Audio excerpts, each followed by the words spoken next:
A murky and terrifying secret haunts a teenage athlete in the new YA novel, The Unfinished. It's the debut novel of Cheryl Isaacs, who's going to be featured at the Telling Tales Festival in Hamilton a little bit later this month. But she joins us now. How fitting on Friday the 13th that we have such a scary novel.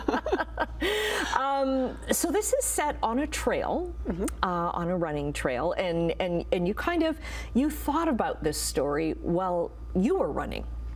Yes, so I was running along the trail and saw a deep grove of ferns that kind of resembled water, and I thought, if that was water, what might come out of that? What might emerge? Okay, and this is like around Dundas Valley Conservation Area? Yes. Okay. Yes. Yeah. And so you just kind of let your mind run wild, because the main character in this, Avery, she runs a lot, and she runs into this secret grove where all kinds of terrifying things happen and follow her back. Yes, so not too many spoilers, but yes, she stumbles upon this pond and unintentionally unleashes this unpleasant supernatural nastiness onto her town. And at the same time, she's kind of grasping with her own identity. She's Indigenous, but hasn't really learned that much about her elders, about her family.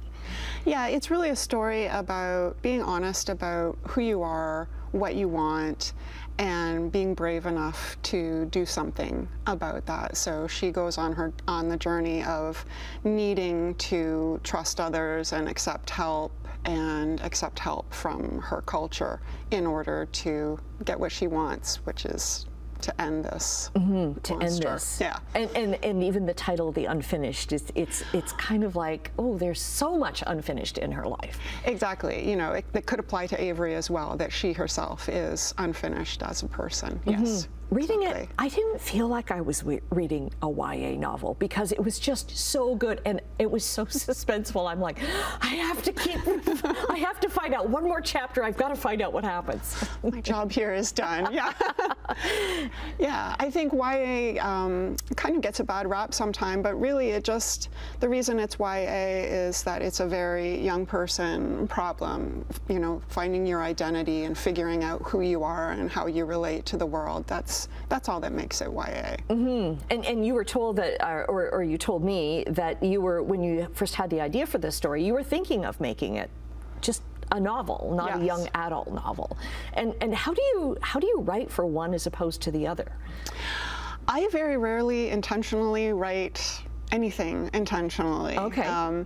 So that was just the way it came out, but I think you just have to keep in mind who your target audience is, who you want to get the message from the book, and of course YA, I've been there, so we've all been there, so you can, you know, just cast your mind back and put yourself back in that place. Right.